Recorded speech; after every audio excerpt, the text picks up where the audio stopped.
Tiba-tiba Bude teriak dari dalam. Pak, tolong! Tolong, Pak! Tolong! Wah, di situ Pak Ade langsung kaget, langsung berdiri dan langsung masuk ke kamar. Korden pun dibuka. Oke, assalamualaikum warahmatullahi wabarakatuh. Sugeng Rawu, Sugeng Rayu semuanya. Kembali lagi di channel Aksara Karsa, masih dengan saya Aldo Alex Widodo. Nah, kali ini saya akan mengisi cerita lagi karena kebetulan Mas Bara ini masih sibuk. Jadi lama kan ini nggak ada konten, dan ini saya terjun akan membawakan cerita-cerita yang udah dikirim ya oleh sahabat-sahabat, teman-teman melalui Twitternya Mas Bara. Nah, oke, saya akan membawakan sebuah cerita dari salah satu pembaca setianya Mas Bara nih. Kita sebut saja Mas Adros. Nah, Mas Adros mengirim DM ke Twitternya Mas Bara. Kebetulan Mas Bara memberikan mandat kepada saya untuk membawakan ya. Jadi ceritanya tuh seperti ini. Mas Adros ini bercerita pengalaman tentang Pak D dan Budenya. Nah, Pak D dan Budenya ini umurnya, Pak D-nya kisaran 45 tahun dan Budenya itu umur 40 tahun, selisih 5 tahun. Namun Pak D dan Budenya ini tidak dikaruniai seorang anak ya, dari pernikahan 20 tahun silam. Kejadiannya itu bukan di situ, tapi kejadiannya ini ada saat Pak D dan Bude ini kan aktivitasnya ini, dia itu selalu mencari rongsok ya, keliling dari desa ke desa. Nah, saat suatu ketika Pak D dan Budenya ini mendapati sebuah dondang bayi di salah satu tempat keramat, yaitu di sebuah kuburan yang berada di desa tetangga Pak D-nya tinggal. Nah, setelah menemukan dondang tersebut, Pak D dan Bude selalu mendapatkan teror misterius, dan bahkan setiap malamnya itu selalu dihantui sesosok makhluk yang mengganggu mereka. Nah, tentu teman-teman penasaran dong bagaimana ceritanya. Oke, jangan di next, tonton sampai habis karena cerita ini sangat menarik dan serem sekali. Oke, nggak sepanjang lebar, kita langsung aja menuju ke ceritanya. Oke, seperti biasa nama dan tempat saya samarkan ya. Di sini saya akan menjadi Mas Adros langsung saja. Jadi kejadian ini terjadi di tahun 2010 silam. Dan kejadian ini terjadi di daerah masih kawasan Jawa Tengah ya. Nah, seperti biasa Pak D Mas Adros yang namanya ini Pak Harto dan Budenya ini Tini, itu aktivitas setiap harinya itu selalu mencari rongsok. Dari pagi berangkat, pulang sore jam 5. Itu rutinitas setiap hari dilakukan oleh Pak D-nya. Nah, hingga suatu ketika pada tahun 2010 yang lalu, itu Pak D berangkat pagi seperti biasa jam 8, itu dimulai dari desanya dulu ya. Nah, Pak D ini selalu membawa becak yang udah dimodif, jadi depannya ini agak besar ya, karena buat ngisi rongsok-rongsok yang mereka dapati nantinya. Jadi jam 8 Pak D dan Bude ini berangkat seperti biasa, diawali dari desanya dulu, terus setelah kurang langsung merambah ke desa sebelahnya, jika kurang lagi merambah lagi ke desa sebelahnya, hingga nyampai ini tepat melewati 3 desa terlampaui. Di situ Bude Tini minta sama Pak D untuk istirahat sejenak. Akhirnya Pak D berhenti di bahu jalan pinggir, dan di situ ada tempat tongkrongan ya, bruk lah, kita sering sebutnya bruk kecil itu ya. Nah, di situ Bude ini duduk, sedangkan Pak D masih sibuk dengan mengontrol hasil dari pencarian yang dari desa sebelah ya, masih ditata biar rapi untuk dibawa nantinya gitu. Nah, selang 5 menit berlalu, mereka ini nggak sadar, ternyata mereka ini berhenti tepat di depan pintu salah satu makom desa tersebut. Hingga Pak D pun setelah menyadari, melihat Bude yang belum sadar, Pak D langsung menghampiri si Bude Tini ini. untuk mengajak kita jalan lagi gitu. Ya kira-kira 3 jengkal lah jaraknya dari becak sama Bu Det ini. Nah, saat Pak D ini mau mengajak Bu Det ini, Pak D tiba-tiba nggak sengaja melihat sebuah dondang bayi yang berada di tengah makam. Salah satu makam ya, makam yang baru dikuburkan beberapa hari. Mungkin menurut Pak D itu kisaran 2 hari yang lalu baru dimakamkan, dan dondang itu berada di sebelah sampingnya, dan keberadaan dondang itu dan makom tersebut tepat di kawasan tengah-tengah makom. Nah, Pak D pun akhirnya penasaran mengajak Bu Det ini untuk melihat sebuah dondang tersebut. Akhirnya mereka datang berjalan ya kurang lebih ada 10 meter lah dari tempat mereka istirahat ya. Akhirnya setelah sudah lihat, udah dikontrol, Bude pun seneng. Wah, Pak, kita dapat rezeki nomplok ini, Pak. Ini dondang masih bagus sekali. Ini kalau kita bawa, kita jual, pasti kita akan mendapatkan uang yang banyak ini, Pak. Pak D-nya pun langsung nyaut, sembarangan. Ini dondang punya siapa? Kita harus cek dulu, Bu. Kita harus tanya dulu, jangan asal main ngambil. Takutnya nanti kita ini salah. Oh, iya Pak, maaf Pak. Saud Bude Tini kepada Pak Detono. Nah, mereka setelah ngecek, Pak D dan Bude ini menunggu seorang lewat. Karena Pak D dan Bude ini pengen tanya tentang kronologi kenapa kok ada dondang di tengah kuburan seperti ini, dan dondang ini masih bagus sekali. Itu tutur Pak D pada saya. Nah, selang 15 menit berlalu, tiba-tiba ada seorang yang lumayan udah sepuh lah, udah tua. Itu kisaran umur hampir kurang lebih 60 tahun. Itu jalan mau melewati makom tersebut. Cuman berada di dekat dengan becak Pak D. Akhirnya Pak D pun bergegas langsung menghampiri bapak tersebut.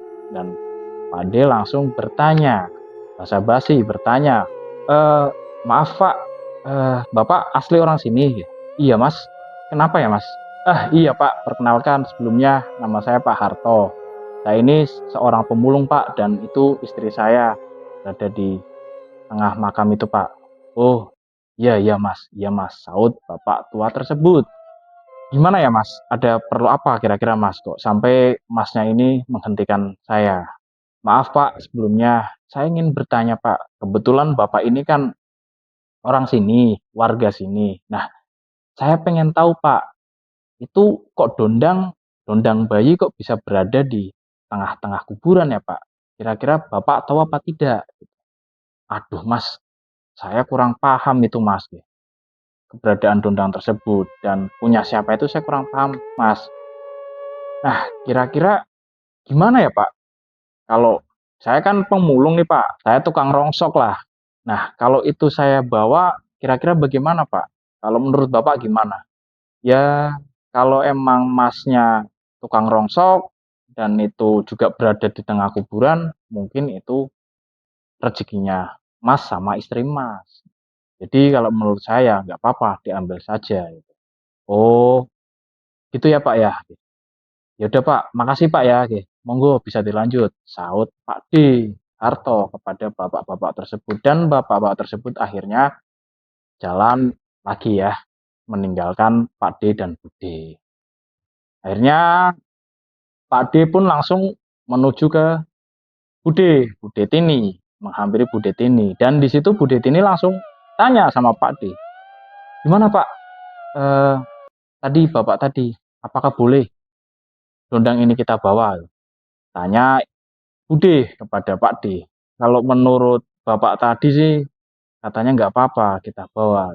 Saud Pak D kepada Bude. Alhamdulillah. Yaudah Pak, langsung saja kita bongkar ini dondangnya. Lalu kita bawa pulang. Kita bawa. Ujar si Bude ini yang sangat senang sekali karena mendapatkan rezeki yang nomplok, mendapatkan dondang yang masih bagus. Akhirnya Pak D pun menuju ke becaknya lagi ya, karena untuk mengambil sebuah obeng dan drai ya. untuk membongkar dondang tersebut. 20 menit pun berlalu dan anehnya saat mereka ini bongkar itu tidak ada satu orang pun yang lewat di kawasan makom tersebut. Jadi mereka tetap fokus aja udah. Fokus, bongkar, kurang lebih 2 menit selesai. Akhirnya sempat kata Pak D itu berhenti sejenak, nggak langsung dibawa. Menanti seseorang yang lewat lah untuk bertanya lagi, meyakinkan bahwa dondang ini kalau saya bawa ini aman gitu, nggak jadi masalah. Nah, ditunggulah sampai kurang lebih 10 menit, itu nggak ada sama sekali orang yang lewat. Akhirnya karena Bude juga udah nggak sabar ya, pengen melanjutkan mencari lagi gitu, dan haus juga, kebetulan airnya habis gitu loh. Akhirnya ya udah langsung, ya udah Pak, kita cabut aja udah, nggak apa-apa, kita bawa pulang aja. Yang penting kita simpan dulu, barangkali ada kejadian apa nanti kita pulangkan. Nah di situ Bude ngomong seperti itu, Pak D pun langsung yakin gitu, mantep, udah kita bawa pulang. Bawalah dondang tersebut dimasukkan ke becak dan mereka pun akhirnya menggoes lagi menuju mengelilingi desa tersebut. Nah setelah kejadian itu di desa itu ternyata mereka ini mendapatkan rezeki nomplok lagi. Bahkan menurut Pak D itu mereka mendapatkan rongsok ini banyak gitu. Dan kata Pak D itu di hari itu merupakan salah satu pendapatan pencapaian terbanyak dari pertama kali Pak D ini terjun mencari rongsok. Hari itulah Pak D mendapatkan rezeki yang sangat banyak sekali. Itu Pak D muter di desa itu sambil mencari informasi tentang dondang tersebut, dan konon kata cerita Pak D tidak ada satupun yang membahas keberadaan dondang di makom tersebut. Hingga tidak terasa sudah jam 4:30 sore dan waktunya seperti biasa Pak D dan Bude ini untuk pulang menuju ke rumahnya ya, karena udah sore banget ini. Nah, pulang perjalanan memakan waktu kurang lebih menurut Pak D 45 menit. Jadi hampir setengah 6 ya. Sampai rumah setengah 6. Seperti biasa, Bude masuk ke dalam, Pak D pun membereskan hasil dari pencarian rongsoknya ini. Ini ditata, ditempatkan tempat yang biasa Pak D ini menaruh rongsok-rongsok lainnya. Karena 2 hari yang akan datang itu baru akan dibawakan ke pengepulnya. Selesai dari menata tersebut itu tak terasa azan maghrib berkumandang. Seperti biasa, si Bude Tini ini langsung membawa mukenanya untuk menuju ke musola ya, musola terdekat rumahnya untuk melakukan sholat maghrib berjamaah. Namun kala itu Pak D belum bisa karena kerepotan tadi hasilnya banyak. Akhirnya Pak D waktu maghrib pas azan maghrib itu Pak D masih mandi. Nah, Bude berangkat itu, Pak D mandi. Di sini ada kejadian janggal aneh. Saat Pak D mandi dan Pak D masih memakai sabun, itu Pak D mendengar jeritan sesosok makhluk yang tak kasat mata. Ini hanya suara saja. Kata Pak D itu seperti ini suaranya. Kembalikan dondangku. Kembalikan dondangku. Kembalikan dondangku. Nah, Pak D saat itu sempat kaget. Pak D yang tadinya masih asik sabunan sempat berhenti mengamati suara dari mana suara ini berada. Cuman setelah Pak D amati 3 kali kok tidak bunyi suara lagi. Akhirnya Pak D berpikir positif ya. Pak D kiranya ini paling Bude masih nonton TV di tengah gitu. Dan itu suara dari sebuah televisi gitu. Akhirnya Pak D hiraukan saja itu. Pak D mandi ini Pak D tidak ada kejadian lagi. Nah, semakin yakin dong Pak D Harto ini bahwa kejadian itu hanya halusinasi saja gitu. Sebuah TV. Nah, selesai dari mandi keluar, Pak D kaget. Loh, Bu kok nggak ada gitu. Bu belum pulang. Sempat kaget itu. Pak D Harto sempat shock ini. Terus suara tadi suara dari mana? Gitu. Cuma kan Pak D nggak denger ini, nggak denger lagi suara gitu. Udah diloskan aja. Pak D pun akhirnya berganti baju ya, pakai baju sekalian, udah wudhu sekalian kan tadi, langsung sholat lah maghrib. Nah, Bude Tini pun akhirnya pulang dan menyiapkan makanan ya, seperti biasa. Mereka ini berdua ini apa ya, walaupun udah tua, ini menurut Mas Adros, mereka ini selalu romantis gitu. Setiap maghrib mereka ini selalu makan bareng. Mereka selalu menyempatkan makan bersama. Nah, habis maghrib selesai sholat ini itu makan bersama, dan kata Mas Adros, bahkan Mas Adros pernah pas disuruh bapaknya main itu mereka masih suap-suapan gitu. Jadi pokoknya romantis banget lah Pak D Harto dan Bu Detini ini. Setelah selesai makan, seperti biasa, azan Isya pun datang. Nah, azan Isya ini Pak Harto dan Bu Detini ini seperti kebiasaannya selalu datang ke musola untuk mengikuti sholat berjamaah bareng ya. Selesai dari sholat Isya, pulang, mereka langsung ngumpul di tengah untuk nonton televisi ya, karena mereka ini tidak memiliki seorang anak gitu. Dan menurut Mas Adros katanya mereka nggak mau mengadopsi anak yang bukan dari kerabatnya gitu. Padahal banyak sekali yang mengasih saran ya untuk mereka ini mengadopsi salah satu anak gitu, biar nanti tuanya ini ada yang menjaga mereka. Cuman mereka masih bersikukuh nggak mau. Kalau dari kerabatnya mereka mau mengadopsi anak, tapi kalau dari panti asuhan atau dari siapa mereka nggak mau gitu. Sanak saudara kami ini nggak mau karena anaknya emang sedikit-sedikit gitu, anaknya satu dua, jadi kan nggak bisa untuk dipasrahkan sama Pak D dan Bude gitu. Jadi mereka hanya hidup berdua saja dengan pernikahan yang udah 20 tahun lamanya. Oke, singkat cerita, jam setengah 9 Bude ini izin pamit untuk pindah ke kamar kepada Pak D Harto, karena nggak tahu kok merasa capek sekali, mungkin karena siangnya ini mendapatkan rezeki yang banyak ya, jadi ya kadang kan membawa gitu, rongsok kan dibawa ya, jadi mengeluarkan tenaga yang banyak lah. Akhirnya Bude ini izin pamit untuk tidur terlebih dulu. Di situ Pak D masih asiknya menonton televisi.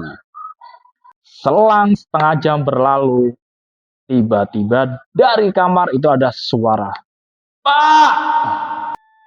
Kaget dong Pak D Harto. Langsung Pak D Harto ini masuk ke dalam kamar. Nah, pas masuk itu ada langse ya, orden lah, kordennya dibuka. Itu Pak D shock melihat Bude yang tertidur miring ya, dengan ketakutan seperti ini. Nah, Pak D masuk, itu menurut Pak D udah paham, wah ini pasti terjadi sesuatu hal yang tidak mengenakan. Akhirnya Pak D mencoba untuk membuat Bude ini nyaman. Nah, dibikinlah nyaman Bude, cuman masih belum, dan Pak D pun langsung menuju ke belakang ngambil air hangat untuk diminumkan oleh Bude Tini.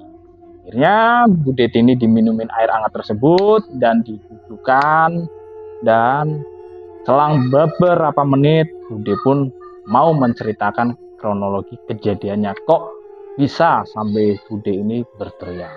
Menurut Pak D, Bude ini melihat sosok wanita yang pakaiannya putih, rambutnya panjang, berada di belakang jendela dengan tatapan mata yang melotot begitu tajam dan juga nyala merah.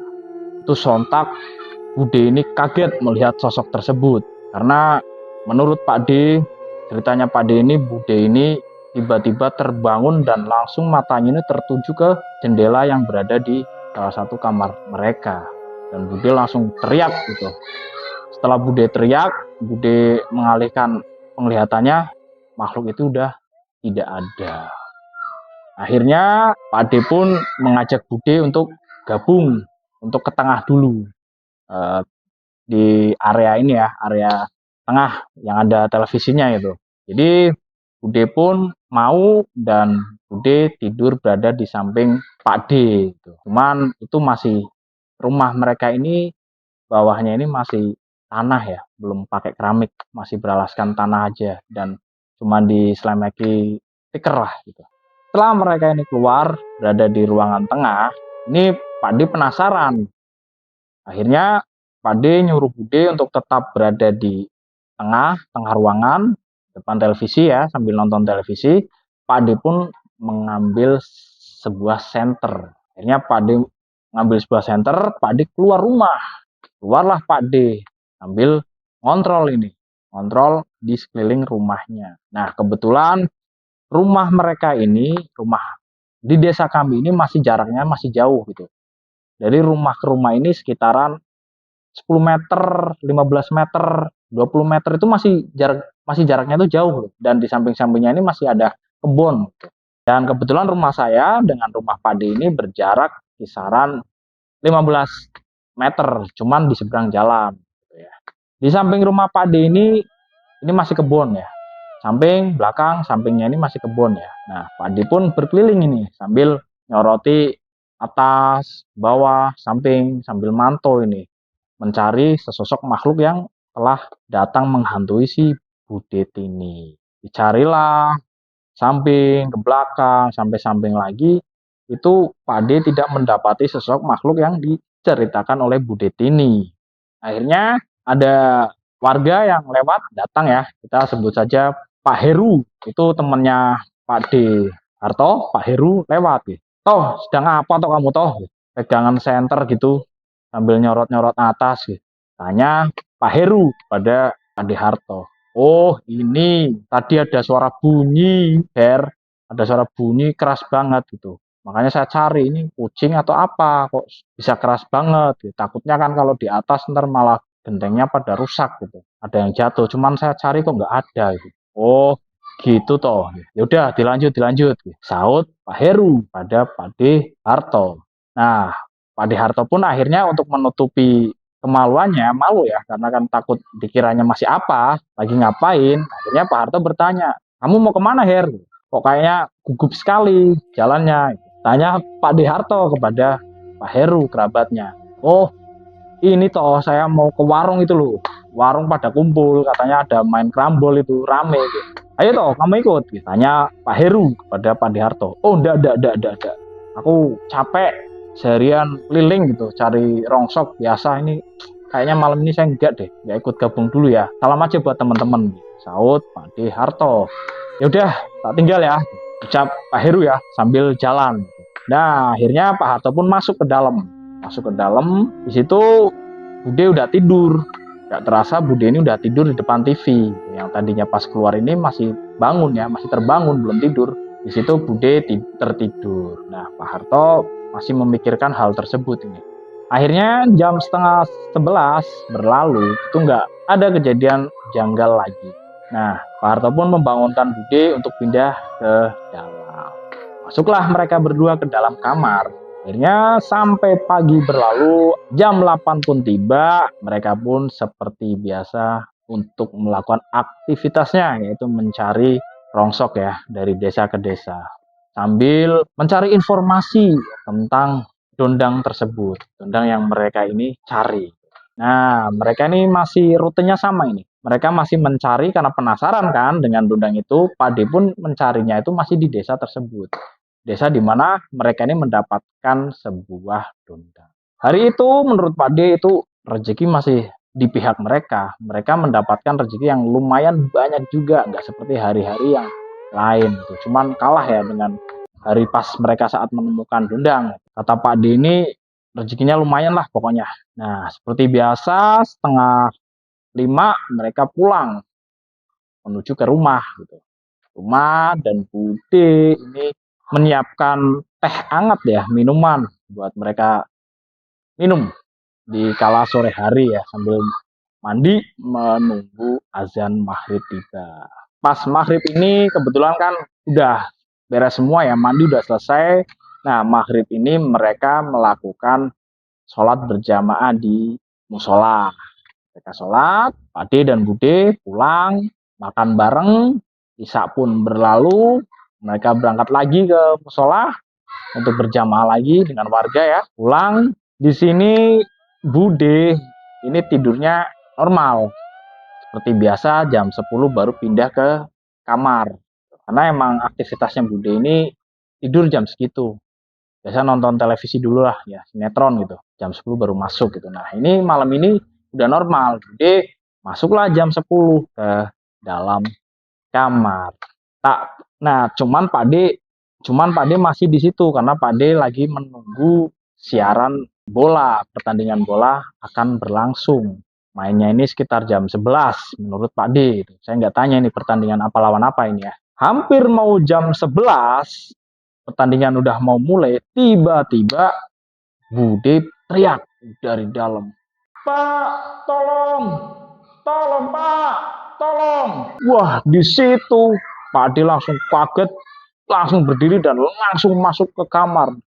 Korden pun dibuka, Pak Ade shock. Astagfirullahaladzim.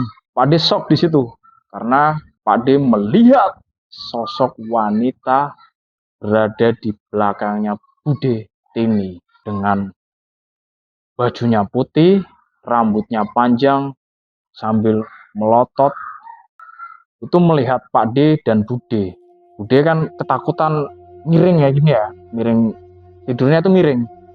Nah, Pak D kan yang buka langsir seperti ini tuh langsung kaget itu, kaget sambil mendekat, berjalan mendekat untuk mendekati Bude gitu, sambil melihati sosok tersebut. Dan di situ menurut Pak D sempat membaca surat-surat pendek ya. Nah, kata Pak D di situ, Pak D membaca yang Pak D ingat itu hanya surat Anas saja itu. Pak D lihat sambil membaca surat Anas sambil dekat megangin si Bude. Nah, tiba-tiba selesai dari surat Anas ini, selesai dibaca, itu sosok makhluk tersebut ini mundur dan hilang di, seolah-olah ini nembus tembok menurut Pak D. Di situ wah, karena Bude ini shock, saking ketakutan banget, bahkan sampai sampai getar gini. Di situ Pak D langsung peluk, ditenangin, udah agak tenang, Pak D langsung ngambil air hangat seperti biasa dan diminumkan ke Bude. Dan Bude pun diajak untuk ke tengah lagi, jangan tidur di kamar terlebih dahulu. Akhirnya mereka berada di tengah itu sampai jam 12 malam dan bahkan sampai jam 3 malam. Itu Pak D tidak tidur, namun Bude ini tertidur lelap di sampingnya Pak D. Ini Pak D memikirkan kejadian sesosok makhluk tersebut. Pak D mikir itu semalaman. Ini siapa? Dan kenapa kok makhluk itu bisa neror? Asal-usulnya bagaimana? Kronologinya dari apa ini? Pak D memikirkan itu sampai jam 3 malam menurutnya. Sampai Pak D ini ketiduran. Dan gak terasa Pak D bangun jam setengah 6 pagi untuk melakukan sholat ya. Sholat subuh. Gitu. Selesai dari sholat itu Pak D langsung minta izin sama Bude Tini. Bahwa hari ini memutuskan untuk tidak mencari rongsok terlebih dahulu. Karena mereka Pak D punya anggapan ingin mencari nih informasi tentang sosok itu dan apakah ada sangkut pautnya dengan Dondang yang mereka temui kala itu. Akhirnya Bude pun mengiyakan Pak D. Jam nggak terasa, jam 8 sudah datang. Namun di hari itu, hari di mana Pak D dan Bude ini harus setor dari hasil pencarian rongsoknya ya. Disiapkan, dibawalah rongsok-rongsok yang udah mereka dapat ya. Bahkan menurut Pak D ini sampai 2 kali. Berarti pertama dibawa ke bosnya. Ternyata di rumah masih ada. Pak D pun pulang lagi dan bawa lagi gitu. Nah, selesailah dari tempat bosnya itu. Nah, yang disisakan cuma Dondangnya saja. Dondang diamankan di dalam rumah itu di samping televisi. Terus mereka keluar, mereka mulailah mencari informasi tentang Dondang itu. Namun mereka ini yang awal mereka tuju itu makom yang mereka mendapatkan Dondang tersebut. Di situ mereka menunggu ya kira-kira menurut kata Pak D ini sampai sana ini jam setengah 11. Mereka udah menunggu mungkin orang-orang dari sawah ya, warga-warga yang ke sawah ini bentar lagi akan pulang gitu. Itu Pak D menunggu di situ agak lumayan lama menurutnya. Hampir setengah jam mereka menunggu itu. Jam 11 tiba-tiba ada gerombolan ibu-ibu ini ibu-ibu pulang dari sawah gitu ya. Itu gerombolan 4. Itu lewat di samping makom. Mereka lewat karena ibu-ibu, akhirnya yang maju ini Bu Detini. Bu Detini menghampirilah ibu-ibu tersebut dan bertanya, maaf Bu, saya mau bertanya, bisa? Tanya Bu Detini kepada ibu-ibu tersebut ya 4. Nah, yang di depannya Bu Detini itu menjawab, oh iya Bu, ya gimana ya, ada perlu apa kira-kira? Saut warga. Akhirnya Bu Detini melanjutkan pertanyaannya, gini Bu, sebelumnya apakah Ibu tahu tentang makom yang sampingnya ini terdapat dondang di kemarin hari? Langsung dong, warga pun langsung nyaut, oh ini kebetulan ini saudaranya ini adiknya ini berarti adik dari bapaknya almarhumah itu. Ini namanya Bu Sri ya. Nah silakan Ibu bisa bertanya langsung sama Bu Sri. Oh iya terima kasih Bu, terima kasih. Nah mereka pun yang 3 ini pamitan nih sama Bu Sri ya. Bu maaf nih Bu, saya udah ditungguin suami, anak-anak juga mau makan, saya belum menyiapkan makanan itu, tak tinggal ya. Akhirnya yang 3 ini ninggal Bu Sri ya. Bu Sri ditinggal bareng sama Udet ini. Nah Bu Sri ini tanya, maaf ya Bu, kira-kira ada perlu apa ya kok ibu ini menanyakan keberadaan dondang yang ada di makom tersebut? Tanya Bu Sri kepada Udet ini. Udet ini pun menjawab, sebelumnya saya minta maaf Bu, saya dan suami saya ini adalah tukang rongsok, tukang pencari rongsok. Nah, dua hari yang lalu saya ini mengambil dondang yang berada di dekat makom tersebut. Sok dong, Bu Sri. Dengar ceritanya Bu Deni sempat sok. Bu Sri, maaf ya Bu, kok kaget tuh Bu? Tanya Bu Detini pada Bu Sri. Gimana tidak kaget? Itu dondang emang sengaja ditaruh di situ oleh mas saya karena itu permintaan dari almarhumah. Setelah almarhum dikuburkan 2 hari yang lalu. Berarti 4 hari. Almarhum sudah dikuburkan 2 hari, itu menghantui mas saya selaku orang tuanya untuk menaruh dondang di samping makamnya. Nah, di situ Bu Detin ini malu karena salah ya udah ngambil dondang itu sembarangan. Dan Bu Detin ini pun langsung nyaut, maaf Bu ya atas kerobohan saya dan suami saya itu. Tapi dondangnya masih aman kok Bu, masih ada itu Bu, tapi di rumah nggak saya bawa gitu. Dan Bu Sri pun langsung jawab, oh ya nggak apa-apa. Ya udah Bu Tini dan suaminya, ayo saya antar ke rumah mas saya, orang tua almarhumah. Nanti biar dijelaskan oleh mas saya langsung. Karena saya ditunggu suami dan anak-anak saya juga. Jadi nanti Bu Tini dan Pak Harto ya suaminya, kita antar ke sana dulu. Iya Bu, makasih. Dan Pak Harto pun akhirnya dipanggil, mereka jalanlah bareng menuju ke rumah orang tua almarhumah. Nah, itu di situ namanya Pak Rudi. Langsung diketoklah salam. Bu Sri ya. Assalamualaikum.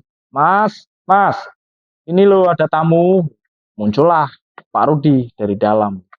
Oh, Poto Sri? Siapa tamunya Sri? Kok kamu yang bawa? Emang tamu siapa? Dari mana? Ya ini loh Mas. Nah, akhirnya mereka salaman ini. Pak De Harto dan Pak Budetin ini salaman. Assalamualaikum Pak, maaf gitu. Ada perlu saya dengan Bapak. Oh iya, masuk. Nah, setelah saya salaman masuk, kebetulan kan Pak Rudi ini masih makan bareng ya dengan keluarga gitu. Ini langsunglah seperti biasa orang Jawa gitu. Kalau ada silaturahmi terus mereka masih makan kan langsung diajak gitu. Ajaklah Pak D dan Bude ini untuk makan bersama gitu. Makanlah mereka. Nah, tapi si Bu Sri ini pamit gitu. Mas, saya pulang Mas ya gitu. Udah ditungguin sama itu Mas gitu. Suami sama anak-anak gitu. Oh iya Sri. Ya. Yaudah, makasih Sri ya, makasih ya.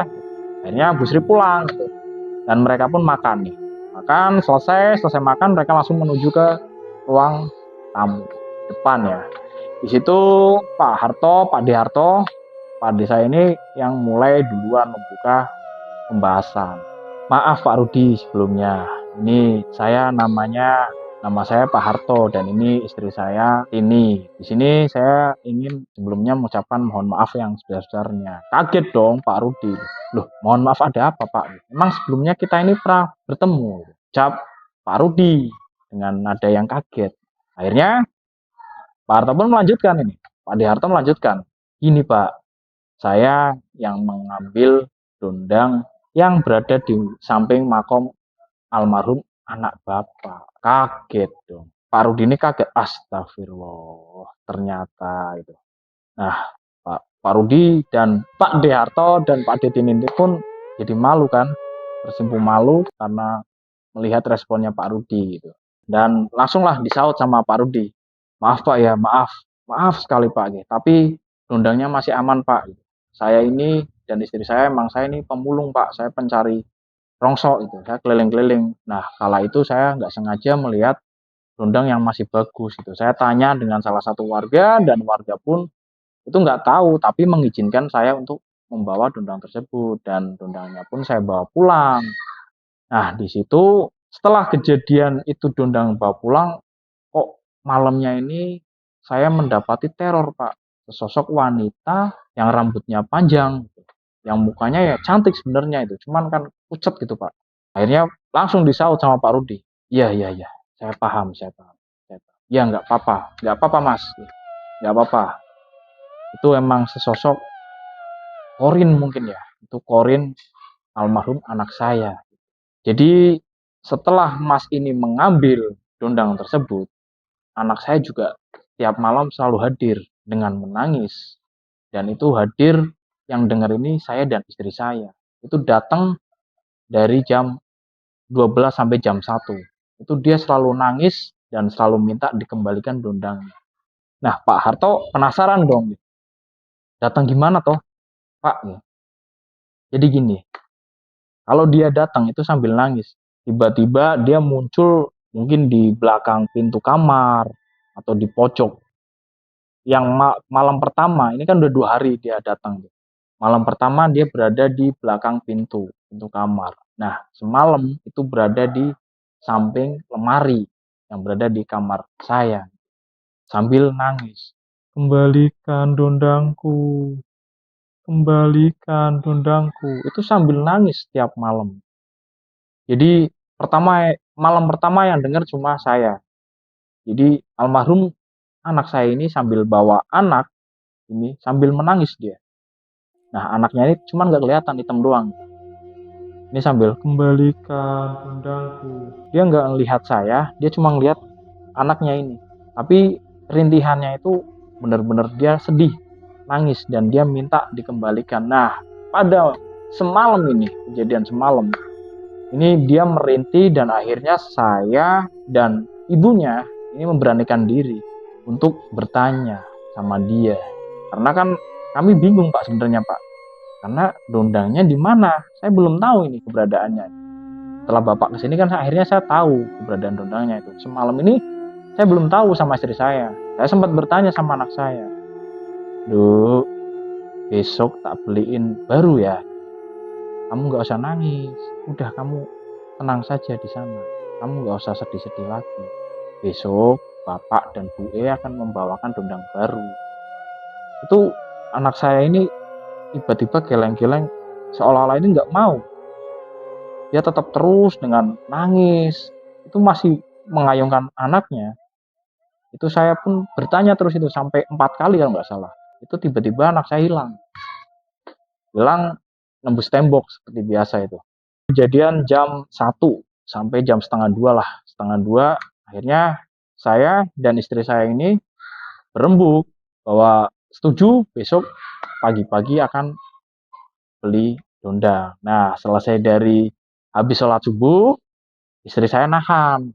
Pak, nggak usah Pak. Kayaknya anak kita ini nggak mau dondang baru. Gitu. Coba kita tunggu aja. Gitu. Kita tunggu sampai 1 hari atau 2 hari lagi. Gitu. Nah kebetulan Pak Harto kok datang, Mas Harto datang ke rumah gitu. Saya ya bersyukur sih Pak, ya. bersyukur. Jadi mungkin teror itu merupakan anak saya, Pak. Emang benar sesosok anak saya yang neror, mungkin minta dikembalikan dundangnya karena anak saya pun meneror saya dan istri saya. Di situ Pak Harto langsung agak seneng karena kan udah ada titik terang ini. Pak Harto ada titik terang bahwa emang kronologi kejadian kemarin yang neror oleh Bu Detini ini ternyata berawal dari penemuan Donda. Akhirnya Pak Harto langsung, yaudah Pak, saya pamit pulang dulu, saya mau ngambil dondangnya. Ini istri saya biar di sini, saya pamit dulu Pak.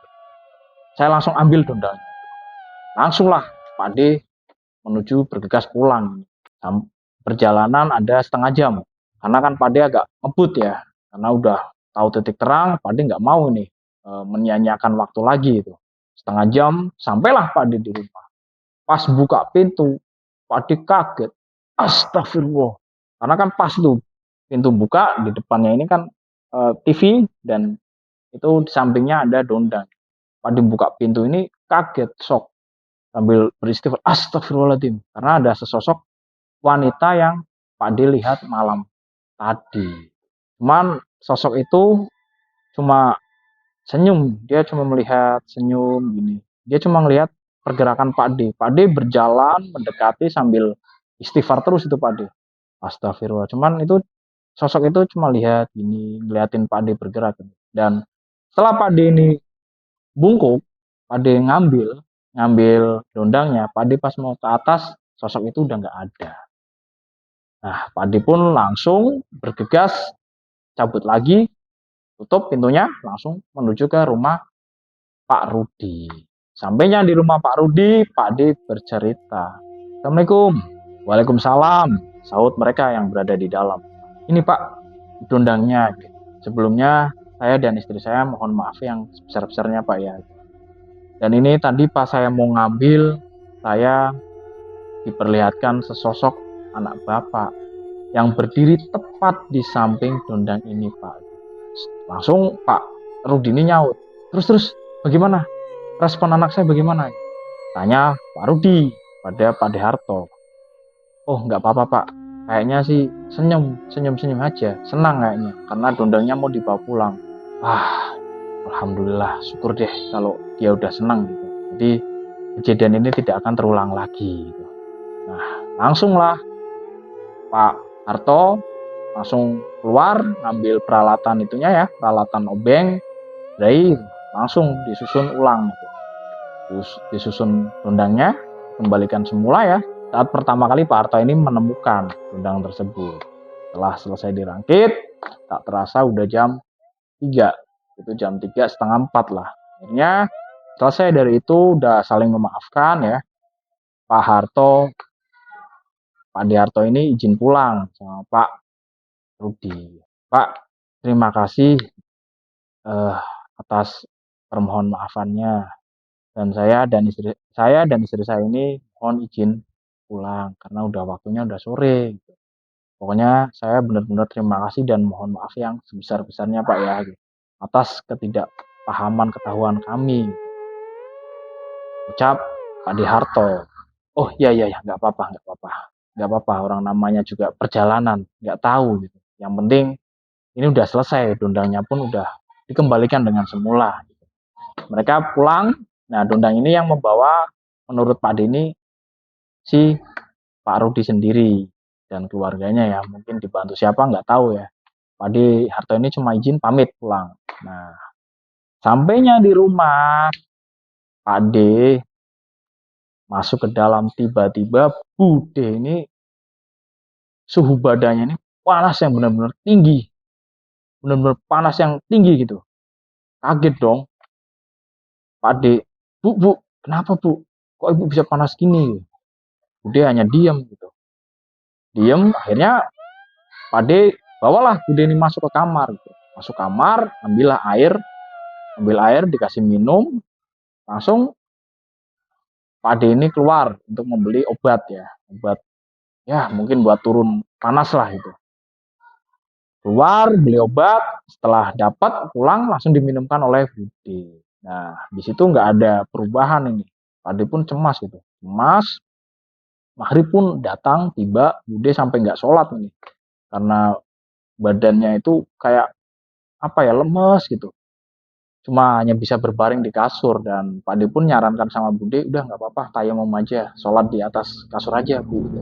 Nggak apa-apa. Bude pun manut, dan sampai sholat isya tidurnya itu masih di atas kasur. Bahkan sampai pas habis maghrib itu kan ada makan biasa itu sampai didulang sama Pak D. Nah, selesai itu semua, jam 8 pun tiba. Ini tiba-tiba Bude duduk, dari tidurnya duduk gini. Dia hanya berarti blojor gini ya, tangannya kayak gini, dia cuma diem menatap keluar. Itu kan depannya ini ada ini ya, depan kasur itu ada kaca, ada jendela. Itu hanya diam kayak gini, duduk sambil diam. Itu dipanggil bu bu bu, panggil Pak D itu nggak respon sama sekali. Itu hanya terdiam seperti ini. Akhirnya Pak D panik dong, karena dipanggil-panggil sampai bermenit-menit nggak ada respon. Akhirnya Pak D langsung datanglah ke rumah saya, ke rumah bapak saya. Nah, kebetulan kan bapak saya ini kan itu adiknya Pak D. Datang ke rumah saya, akhirnya saya, bapak, dan ibu pun langsung bergegas ke rumah Pak D. Di situ bapak kaget dan ibu saya pun kaget, kok bisa Bude diam begitu, cuma anteng melotot gini. Dan bahkan menurut Pak D ini emang nggak apa ya, matanya nggak berkedip gitu, jarang berkedip gitu, cuma melotot gini terus. Nah, akhirnya bapak punya ide, udah kamu mas, kamu datang aja ke rumah Ustadz Rifki itu, kamu minta tolong sama Ustadz Rifki gitu, barangkali mbak ada yang ganggu, makhluk halus gitu. Udah mas, datang aja ke rumah Pak Ustadz. Mau dong Pak D, langsung Pak D menuju ke rumah Pak Ustadz Rifki.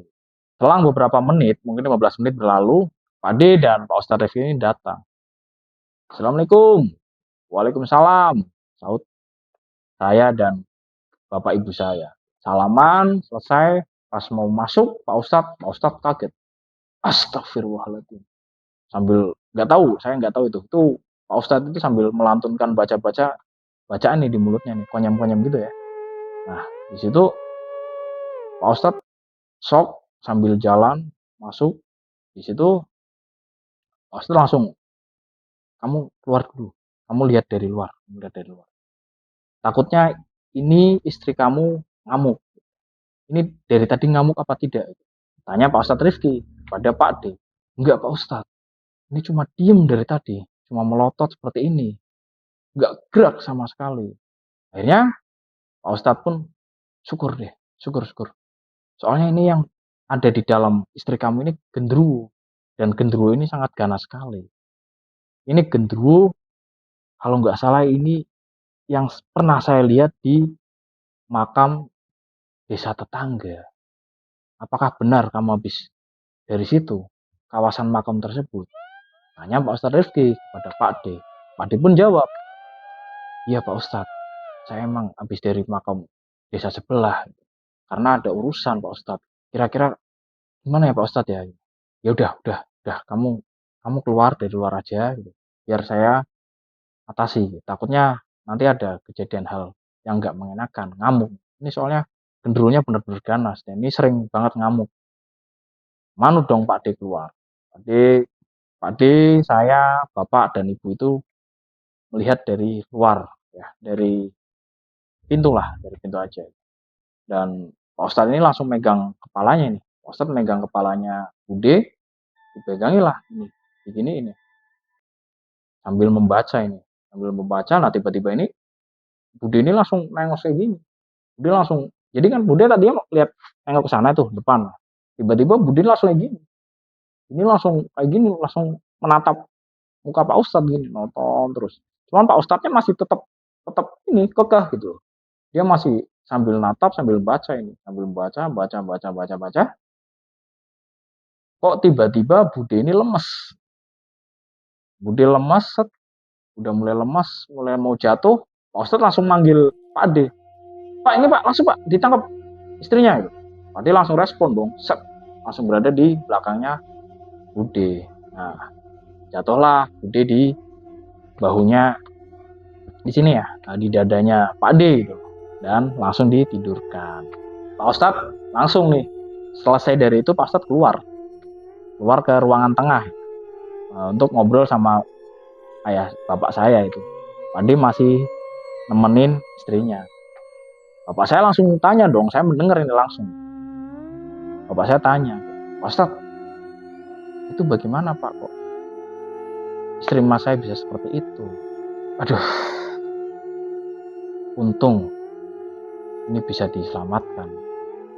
Kaget dong bapak saya. Loh, kok bisa diselamatkan? Emang ada apa Pak? Ini istri dari masmu ini mau dijadikan istri genderuwo tersebut. Dan genderuwo ini sudah menyiapkan sesajen teman-temannya untuk mengadakan pesta pernikahan mereka. Jadi niat dari kejadian ini seumpama Pak Demu ini Masmu ini tertidur. Nah, ini Mbak Yumu ini dia akan dirasuki, dia akan jalan sendiri untuk menuju ke makom tersebut. Nah, beruntung sekali. Ini udah ketahuan lebih awal.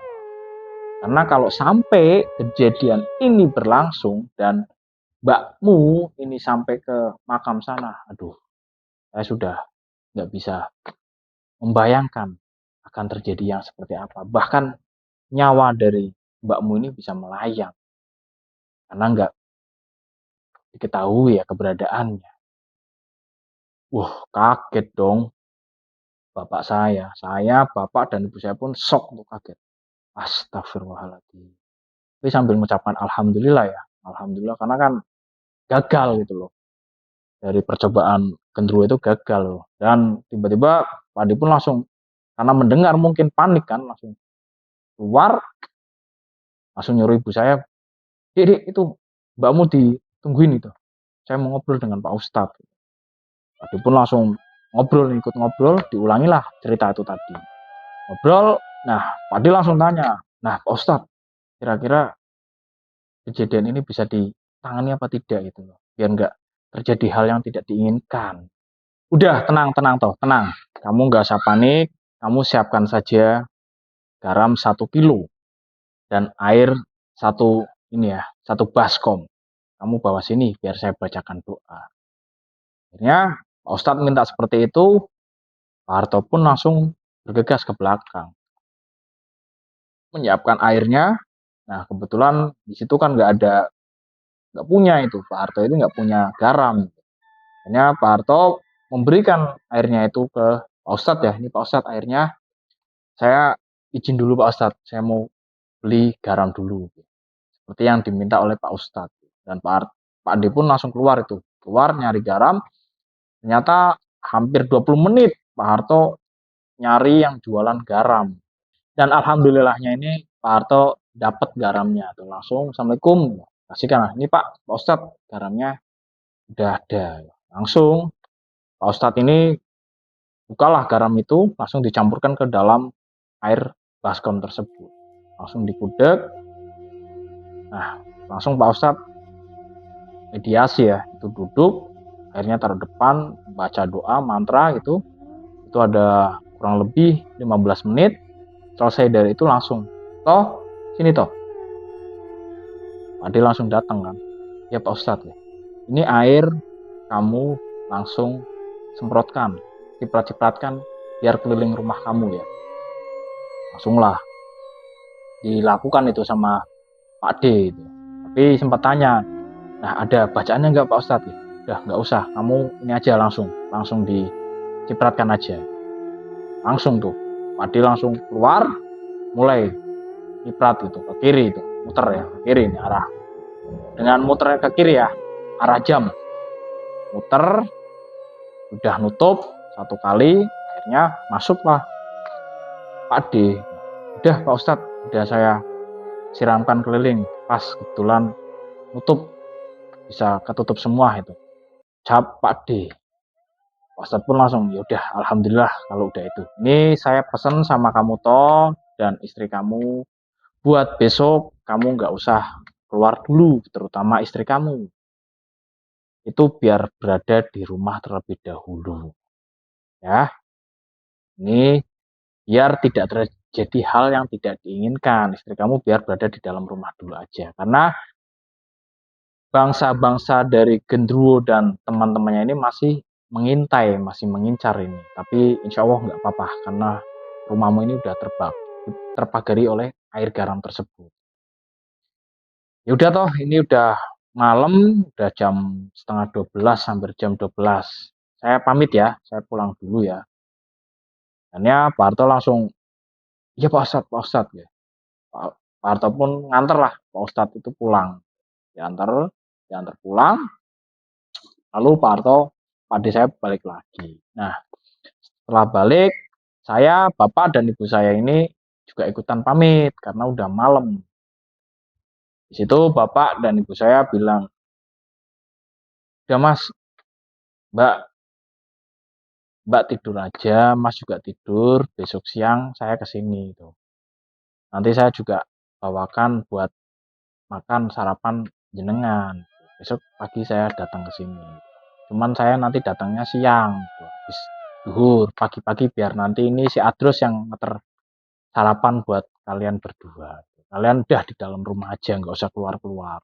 Itu ucap ibu saya kepada Pak D dan Bude. Akhirnya kami pun pulang. Ya sesuai yang diucapkan oleh ibu saya jam 7 disuruh nganter sarapan buat mereka. Tapi di situ saya nggak ada obrolan ya, saya cuma nganter saja, Assalamualaikum Pak D, Bude, ini ada sarapan dari ibu. Udah selesai dah. Di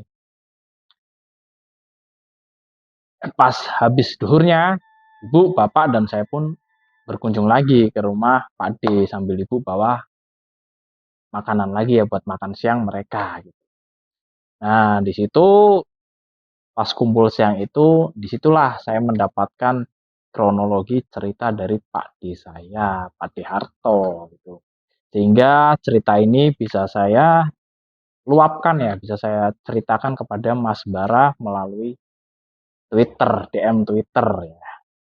Wah, itu ya udah cerita dari Mas Adros ya yang dikirim melalui Twitter DM-nya Mas Bara, dan kebetulan Mas Bara memberikan mandat kepada saya untuk membawakan cerita tersebut ya.